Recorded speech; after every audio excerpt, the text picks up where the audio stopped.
Wittgenstein was infamous for not having read very much in the history of philosophy. In fact, he confessed to his students that he had never read anything by Aristotle.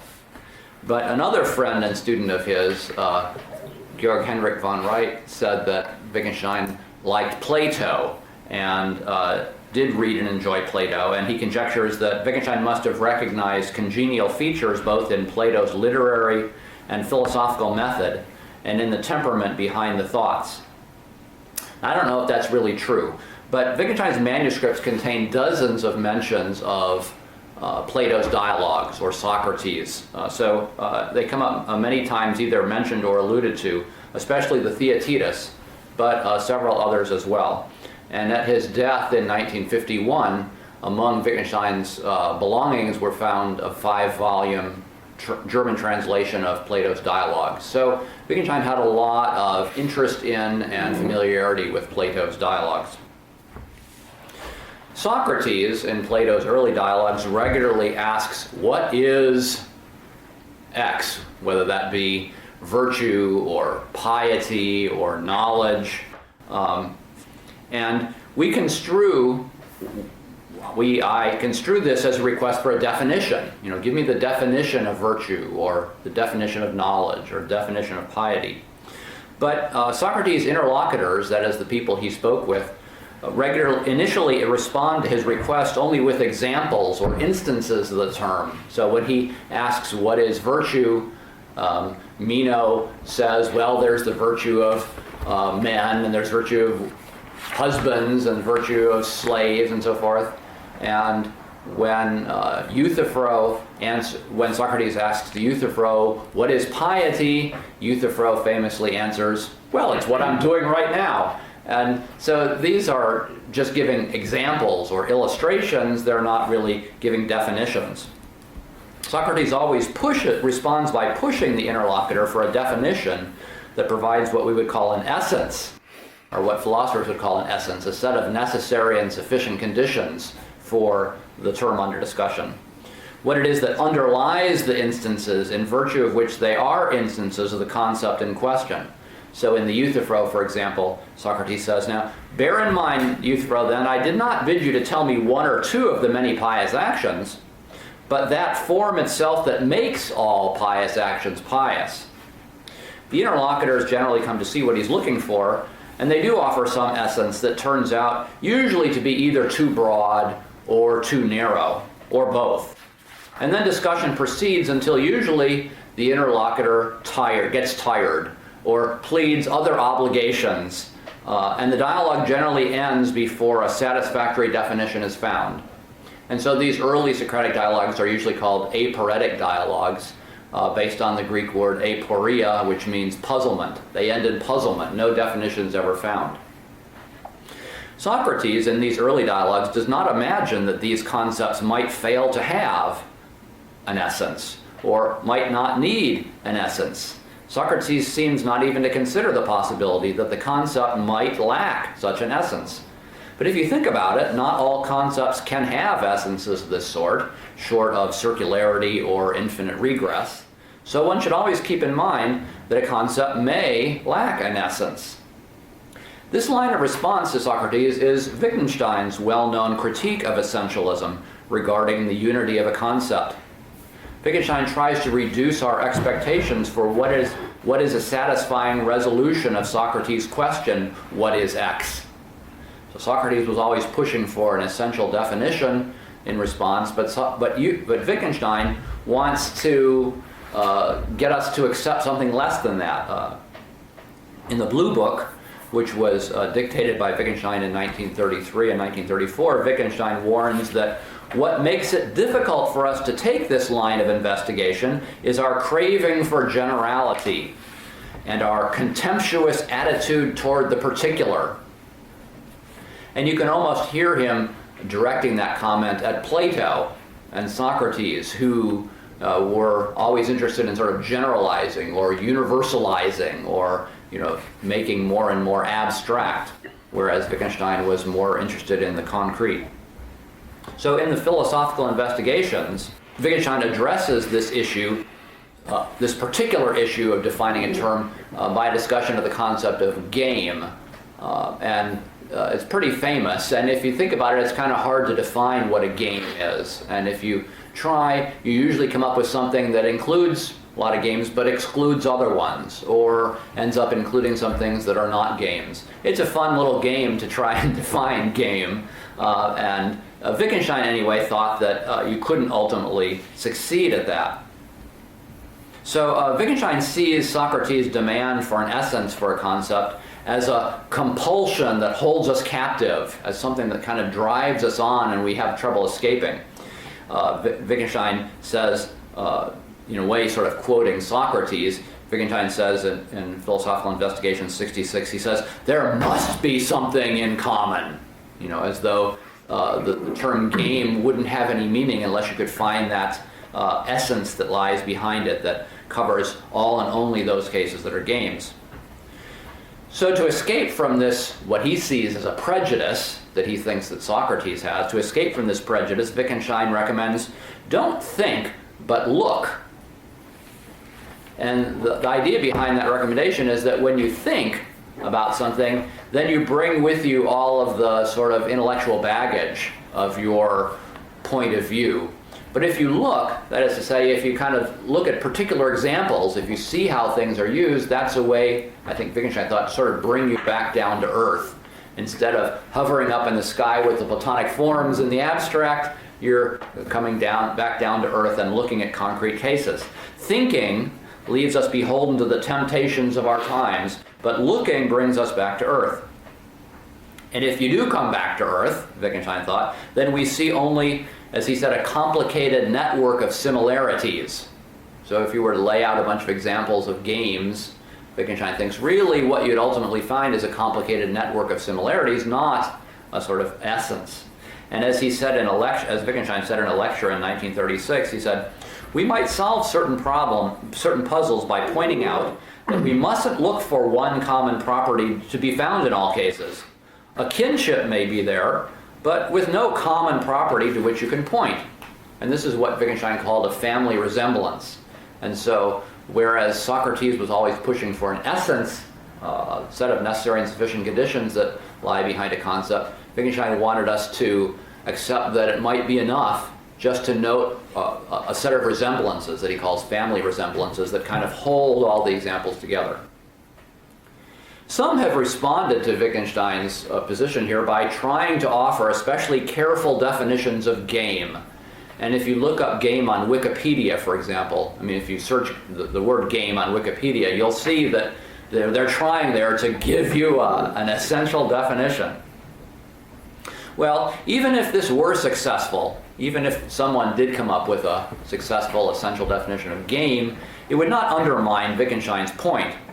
And here I think, I wish in the lecture that I just quoted from, I wish Wittgenstein hadn't said we mustn't look for an essential definition. I wish Wittgenstein had said we needn't insist on finding an essential definition. Because Wittgenstein surely admits that some terms are definable in essentialist ways. In fact, in the Blue Book, on page 25, when he offers a defining criterion of angina, what he calls angina there, but I think what he means is flu, and at that time angina was a term used for flu. But if you try and figure out what flu is, Wittgenstein says it's basically a certain bacillus in the bloodstream, a certain virus, viral infection in the bloodstream. And I think Wittgenstein should be perfectly happy saying that that is the essential definition of flu, is the presence of a certain virus in the bloodstream.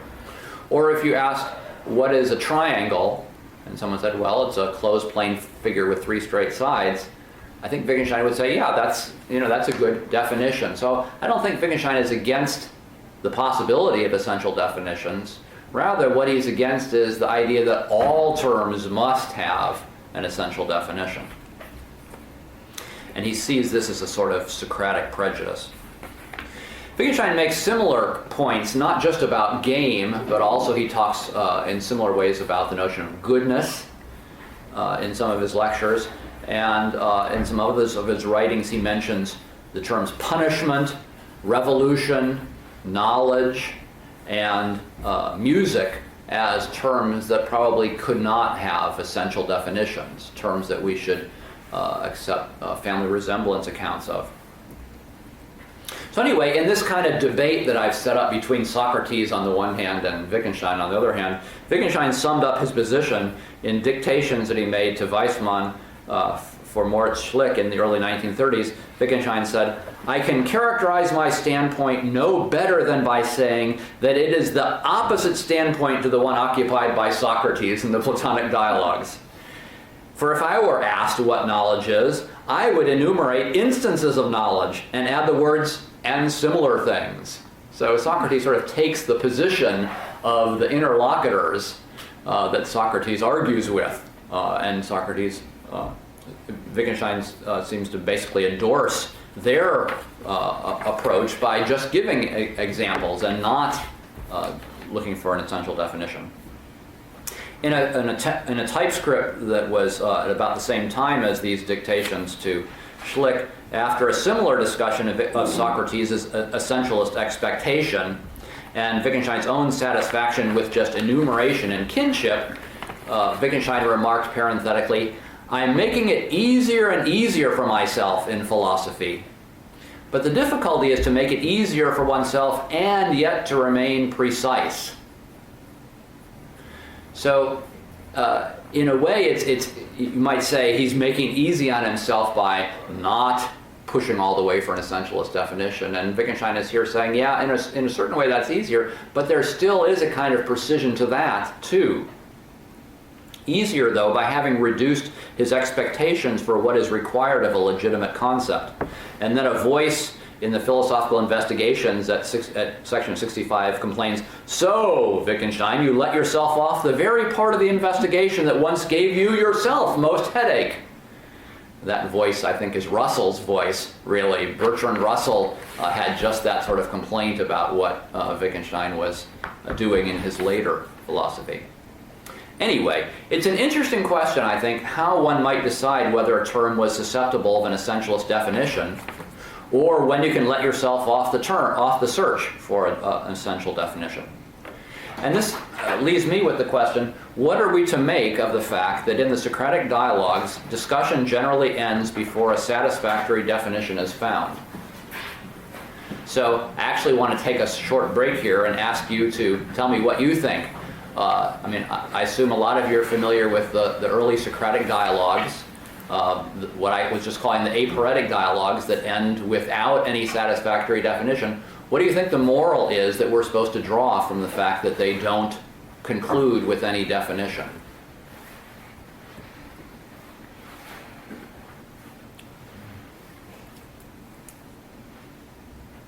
Did you raise your hand? Yeah, okay. I'll just take a stab that the search for knowledge doesn't end, that it continues, it's ongoing. Okay. Maybe it could be a potential message that you should never stop, you should always. Although they do search stop. And continue. Well, yeah, but if you say that there's puzzlement, that it okay, well, maybe that's not such a good answer. No, I'm just pressing you a little bit. I'm not trying to shut you down. Yeah. Oh, I thought someone over here had their hand up.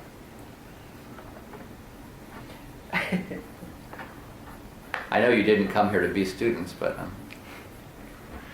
I think anyone interested in Plato and Socrates has to be struck by the fact that over and over, as Socrates searches for these definitions in the early dialogues, they don't come up with anything, and the dialogue ends, and then what? I don't know. What are we supposed to conclude from that?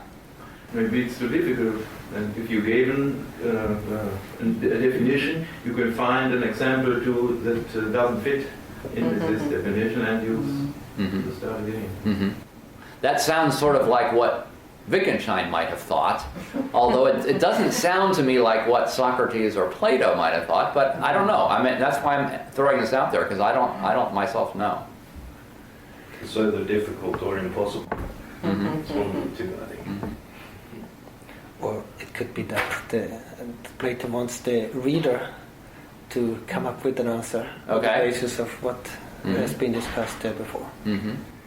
Or it could be that the answer lies in the esoteric teaching, and this is the exoteric Exactly. teaching showing that it's impossible if you don't if you aren't part of the... You're using my former self against me. Yeah. Comes in the afternoon lecture. Any other thoughts? This time, sir. Record it. Okay, so when Wittgenstein himself was discussing the Socratic dialogues with his friend Con Drury, sometime around 1930, Drury said, "It may be significant that those dialogues in which Socrates is looking for precise definitions end all of them without any conclusion. The definition he is looking for isn't reached, but only suggested definitions refuted. This might have been Socrates' ironical way of showing that there was something wrong in looking for one exact meaning of such general terms." That's what Drury said to Wittgenstein. And that's kind of like what Wilhelm was suggesting, I think, that this is supposed to show there's something wrong with the search for. So you're Drury, I guess. Unfortunately, Wittgenstein doesn't pick up on this suggestion from Drury or respond to it directly, so we don't know what he thought about it. But he did hear that as a possibility. So I said that early dialogues generally end in puzzlement with no definition found. One might conclude that there is no definition to find. That's what Wilhelm has suggested. Or one might conclude that we just have not tried hard enough. I guess maybe that's a little bit some of these other answers here, that you have to, the reader has to keep going on their own. Or perhaps that Socrates feels like, if only we had more time, we could get to the definition. I think that's kind of what I conjecture, that the early dialogues break off because the people he's talking with have other business to attend to. Socrates wanted to hang in there and keep at it, and I think Socrates thought that if only they could, they would eventually come up with something. This latter conclusion seems to me to be the one that Socrates prefers. The dialogues often end inconclusively because those people Socrates is talking with basically run out of patience. And it's interesting to look at the early dialogues and see the dramatic context in which they end. For example, the end of the Euthyphro. Euthyphro says, "Some other time, Socrates, for I'm in a hurry now and it's time to go."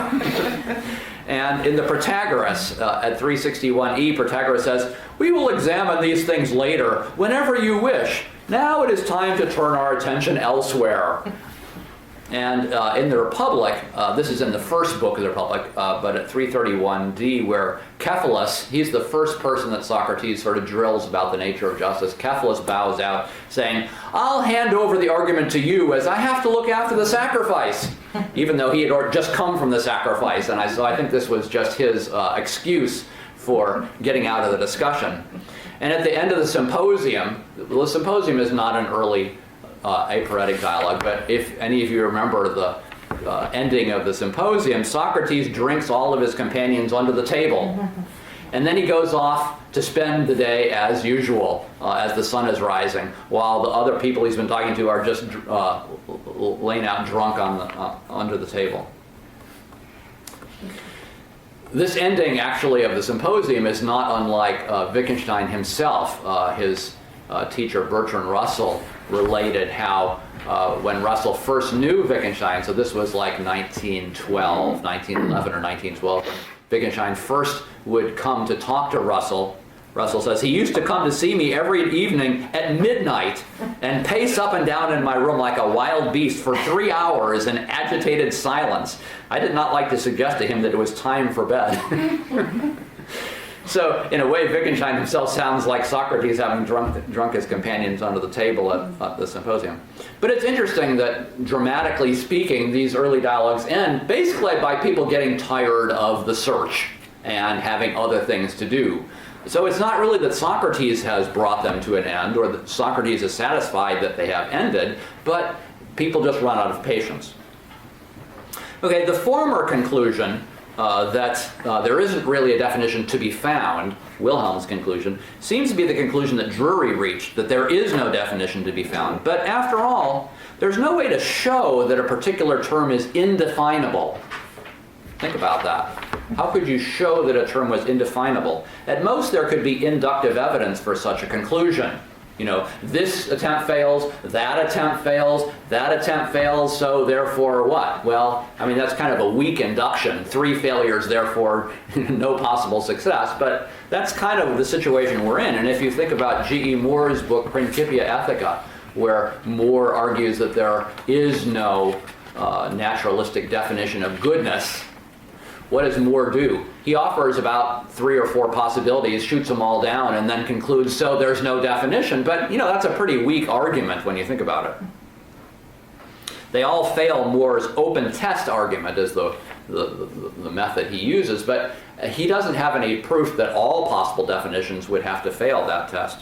So Moore himself offers no reason to suppose all proposed definitions must fail the test. The Republic, though, getting around to Plato's dialogue, The Republic, though, is an interesting dialogue in part precisely because it does reach a definition, in particular a definition of justice. Not at the end of Book 1.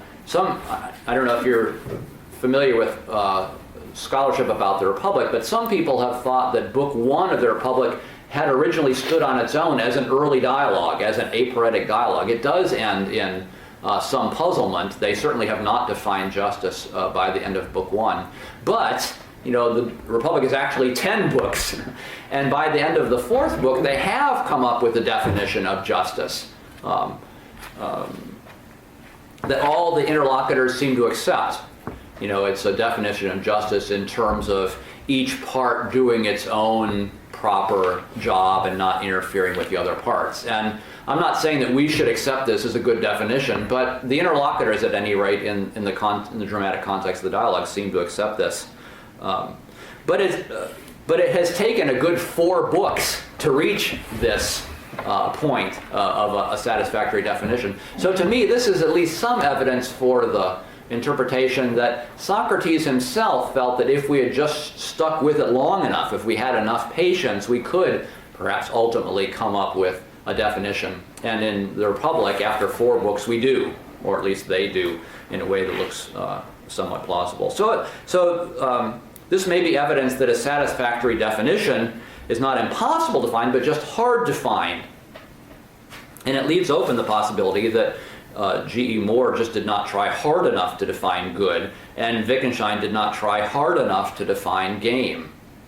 Maybe if he went on for 4 volumes of the Philosophical Investigations, he'd have a definition of game. I don't know. But I think Wittgenstein would not want to formulate his difference with Socrates as being over whether there really is a satisfactory, essential definition of game. Rather, I think Wittgenstein would want to put his difference with Socrates as being over whether there must be a satisfactory, essential definition, or whether there has to, whether there needs to be a satisfactory, essential definition of game. It's not that Wittgenstein tires of the search, as the interlocutors in the early dialogues did, but rather Wittgenstein is willing to rest content without achieving the outcome that Socrates seeks. Socrates seeks to keep pushing until you find an essential definition, and Wittgenstein, I think, is willing to say, no, that's enough. We don't need all of that. Having a sense of family resemblance, an interconnected network of similarities, that's enough. The same pattern of difference between Socrates and Wittgenstein seems to emerge in another context too. On December 17th, 1930, while Wittgenstein was in Vienna between academic terms, Wittgenstein met with Moritz Schlick to discuss Schlick's just published book, Problems of Ethics. And according to Weissmann's notes of the meeting between Wittgenstein and Schlick, Wittgenstein said the following. Schlick says that in theological ethics there used to be 2 conceptions of the essence of the good. According to the shallower interpretation, the good is good because it is what God wants. According to the profounder interpretation, God wants the good because it is good. I think, here this is Wittgenstein speaking, I think that the first interpretation is the profounder one. What God commands, that is good. For it cuts off the way to any explanation why it is good. While the second is the shallow rationalistic one, which proceeds as if you could give reasons for what is good. Wittgenstein says, the first conception says clearly that the essence of the good has nothing to do with facts and hence cannot be explained by any proposition. If there is any proposition expressing precisely what I, Wittgenstein, think, it is the proposition, what God commands, that is good. It would be hard to find a clearer statement of Euthyphro's position. So if you think back to the dialogue Euthyphro, this is exactly the position that Euthyphro is taking in that dialogue. And here Socrates is endorsing Euthyphro's position, not Socrates' position. So let me retrace some of what happens in the Euthyphro on this issue.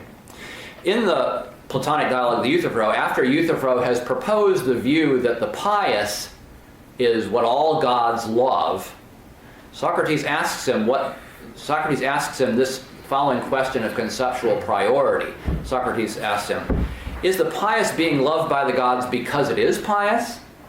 Or is it pious because it is being loved by the gods? And if you follow sort of modern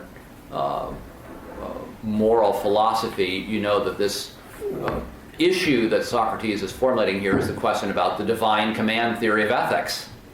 The divine command theory of ethics is that things are right and wrong just because God says so. And the other side, you might say, of the issue is that God commands things or forbids them because they themselves have some ethical status of being independently right or wrong. So Socrates is asking this question of conceptual priority, trying to get Euthyphro to see what the possibilities are.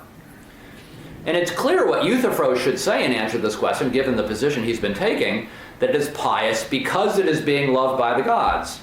This is just what Wittgenstein has asserted. But Euthyphro, in that dialogue, does not really understand the question that Socrates has put to him. After a marginally helpful explanation from Socrates, though, Socrates returns with the question, now, Euthyphro, is it being loved then because it is pious or for some other reason? Now, this is clearly a trick question that Socrates is putting to Euthyphro, because he's excluding the position that Euthyphro had been trying to advocate. Socrates is insisting here, is it pious? Does God command it because it's pious or for some other reason? Socrates is slipping in the assumption that there must be some reason behind the God's point of view, behind the God's command. It's clearly a trick question because it builds in the presupposition that it's being loved for some reason or other. Euthyphro does not notice the trick, and so Euthyphro quickly answers, for no other reason. Euthyphro does not have, for after all, if you have to come up with a reason why God commands this or that seems the most plausible one. And then when Socrates draws out the unfortunate implication for his view that Euthyphro's answer here has now contradicted the position he took earlier, Euthyphro responds, apparently. But Euthyphro sees something has gone wrong, but he can't put his finger on what it is. The trick that Socrates has played on him, the presupposition that he builds in, is precisely the hidden assumption that many of us would accept, that the gods act for reasons, that commands can be justified. But Euthyphro should have responded, for no reason at all, Socrates. That's the position that he had been advocating. And that response cuts off the way to any explanation why it is good. Socrates, I think, is so gripped by the urge to justify that either he does not himself see that he's presupposing that, or else he is cynically using but concealing that presupposition against Euthyphro. In Wittgenstein's diary, not long after the discussion I've just quoted between him and Schlick, Wittgenstein writes, "It is good because God commanded it. That's the right expression for the lack of reason." So anyway, so now I've set up another sort of debate between Wittgenstein and Socrates, where again Wittgenstein takes the position of Socrates' interlocutor against the position of Socrates. Here again we see the accuracy of Wittgenstein's remark that I quoted earlier. I can characterize my standpoint no better than by saying it's the opposite standpoint to the one occupied by Socrates in the Platonic dialogues. So Wittgenstein stands with Euthyphro in the divine command theory in ethics, where Socrates insists on a reason behind the commands. Wittgenstein is whereas Socrates insists on a reason behind the commands, Socrates is willing to, whereas Socrates insists on a reason behind the commands, Wittgenstein is willing to rest content without achieving the outcome that Socrates seeks. So I think, again, we have this sort of same pattern of difference between Socrates and Wittgenstein. The question when to press or when to halt the process of explanation or justification comes up in a variety of contemporary philosophical discussions too. And I just mentioned one raised by Thomas Nagel, who's a contemporary American philosopher. Nagel has an interesting discussion of this issue as it relates to the meaning or absurdity of life. And Nagel says the ability to step back from our life and press for a justification of our activities is one of the things that makes us most human. You know, we can stand back and say, well, why am I trying to get a PhD in philosophy? Or, you know, why am I doing this job? Or why do I want to have a family? We can all, whatever it is that we're doing, we can always step back from it. You know, and this makes us, well, makes us human. Squirrels just chase acorns or chase other squirrels or whatever. Squirrels don't stand back and say, why am I chasing acorns? Or why should I chase that other squirrel? Squirrels just live. They just do it, so to speak. Humans can live and do it, but they also have this capacity to step back from our life and press for a justification of our activities. This is one of the things that makes us most human, according to Nagel. And this is indeed, I think, exactly what Socrates has in mind when he says in the Apology at 38a, he says, the unexamined life is not worth living for a man or for a human being. Right? If you just live but don't examine what you're doing, you're not being fully human.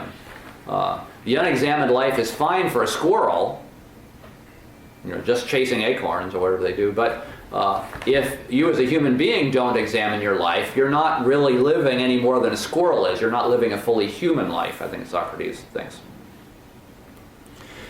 But what Nagel points out is that there's a kind of absurdity that results from this perpetual possibility of regarding everything about which we are serious as arbitrary from a larger perspective. You know, we can always stand back from something we're doing and wonder about it, and Nagel's thought is that this capacity to always bring into question what you're doing leads ultimately to absurdity. You know, when would you stop? Nagel thinks that this collision within ourselves, as he calls it, is best faced with a sense of irony.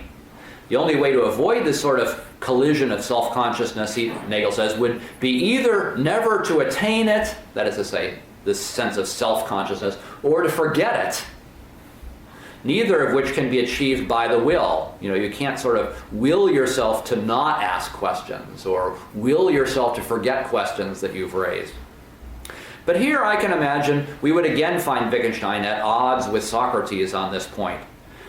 Socrates doesn't know when enough is enough, we might say. Socrates doesn't know when to stop.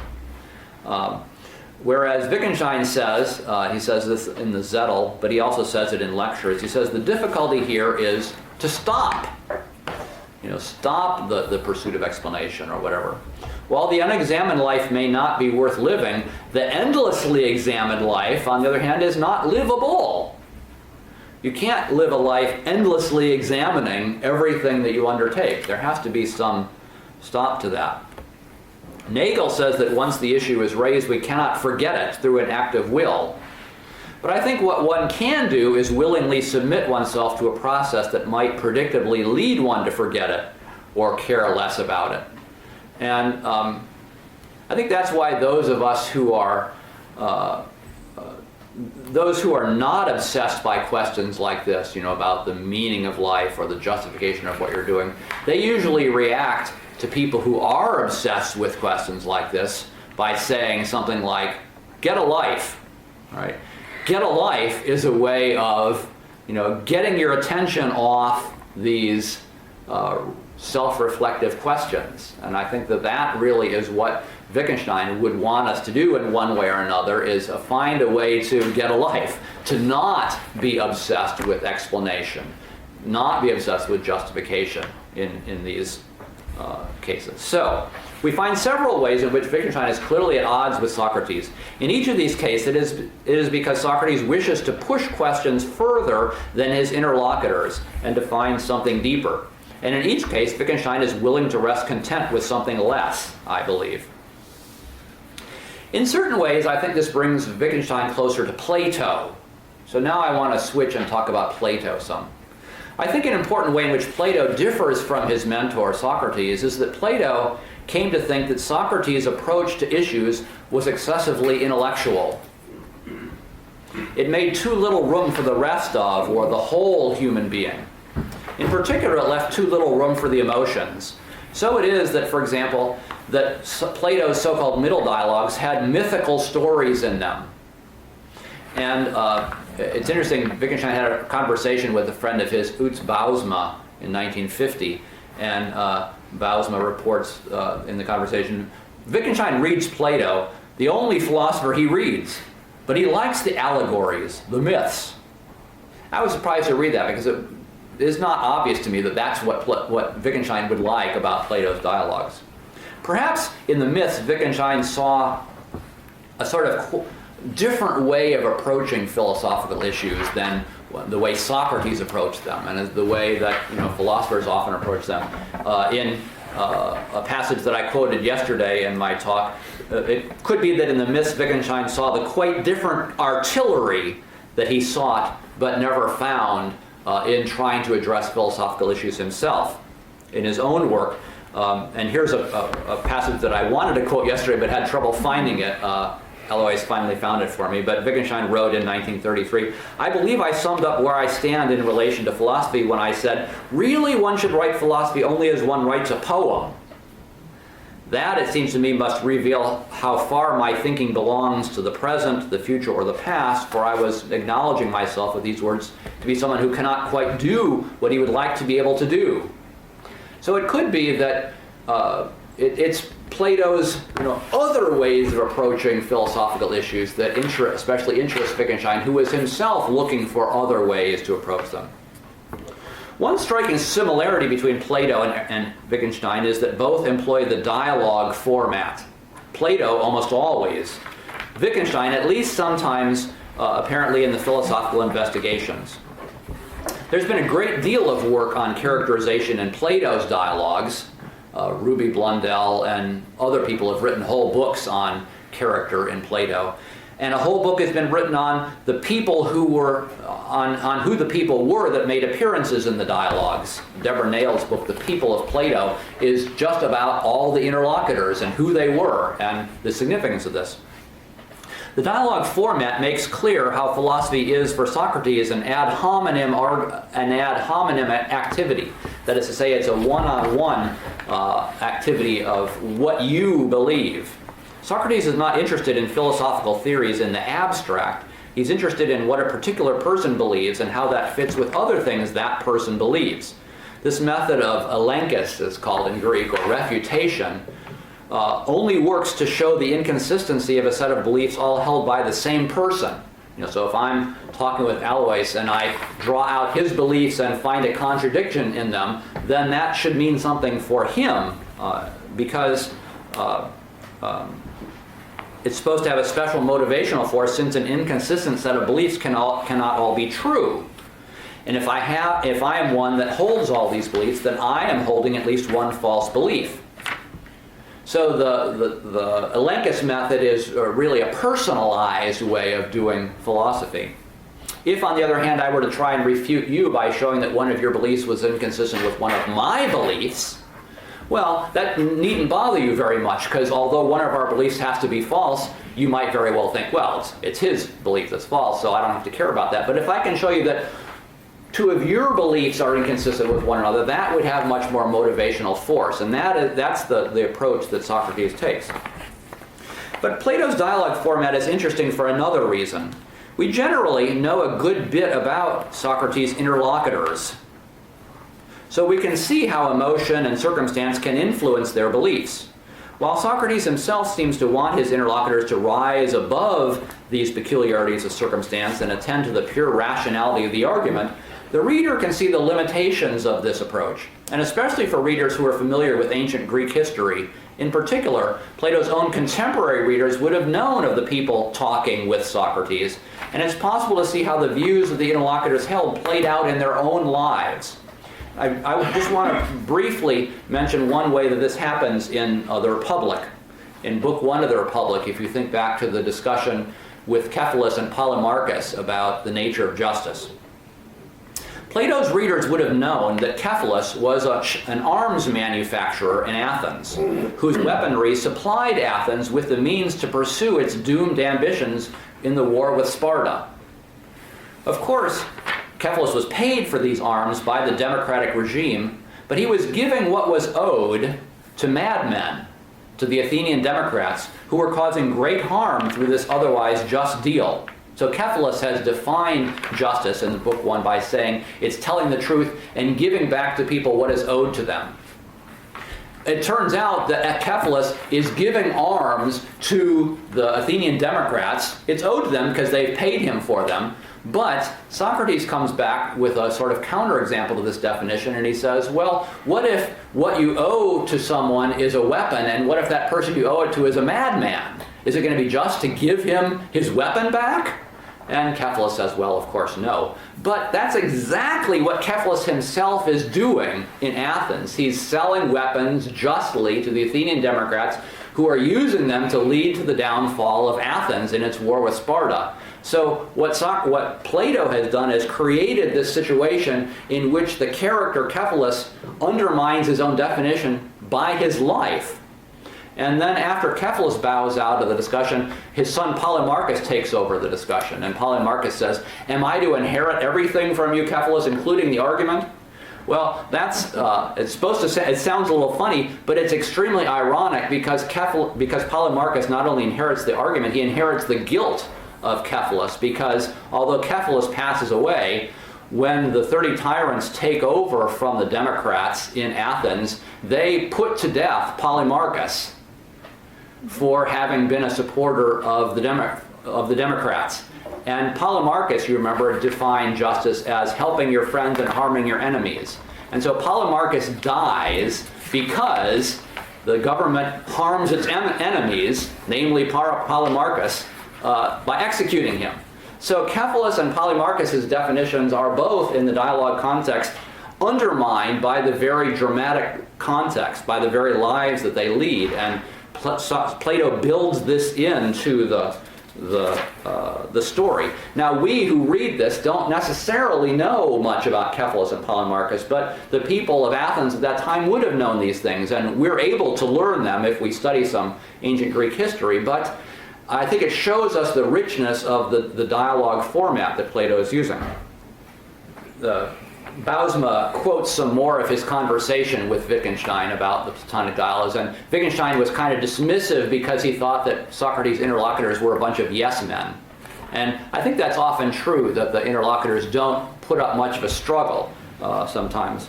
I do sympathize with his criticism of the interlocutors as yes men. But Wittgenstein says he doesn't really understand the irony that goes on in this case. And I think Wittgenstein's understanding of the irony of the dialogue is rather shallow. There is the surface irony where Socrates patronizes his interlocutors, but there's also this deeper irony that I was just describing. You might call it Platonic irony, in which Plato undermines his interlocutors. And I think this is very much a part of the dialogic method.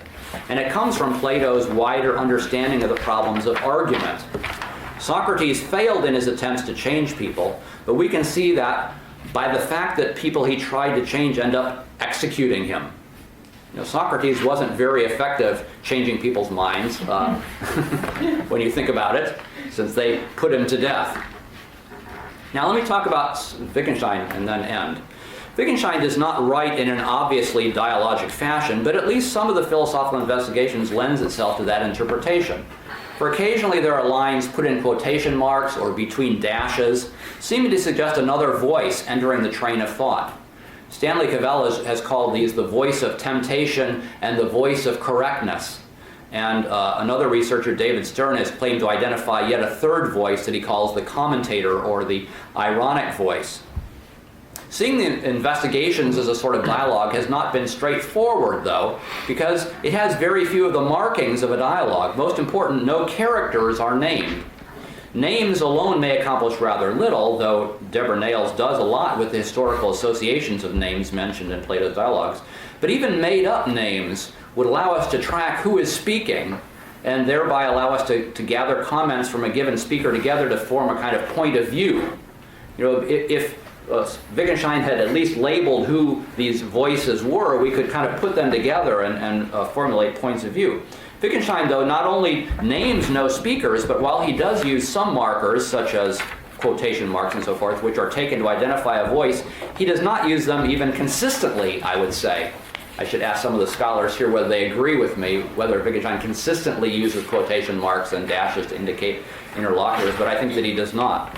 I think sometimes there's an alternate voice quoted, but sometimes an alternate voice is just voiced, it's not quoted. And this makes it harder to make the case that there are three voices or any certain number of voices. And so this is a problem both in students who study Plato's dialogues and students who study the philosophical investigations. I don't know if you teachers or students have experienced this, but students will often say, well, Wittgenstein said so-and-so. And I'll say, yeah, but that's really an alternate voice. That's not what Wittgenstein is saying. Or, Plato is saying so-and-so. Yeah, well, Socrates said that, but that's not necessarily what Plato meant to be conveying. So there are lots of, complications in dialogic circumstances. One might well think that the voices in the investigations are not, after all, different characters or people, but different inclinations within oneself. I think that's often how it's construed. If this were so, then it might well be difficult to separate and identify them. That might take a sort of psychoanalysis as to, where that voice is coming from. But even if Wittgenstein thought these various voices were in all of us, he also presumably supposes that a certain voice is stronger in some of us, and another voice is stronger in others.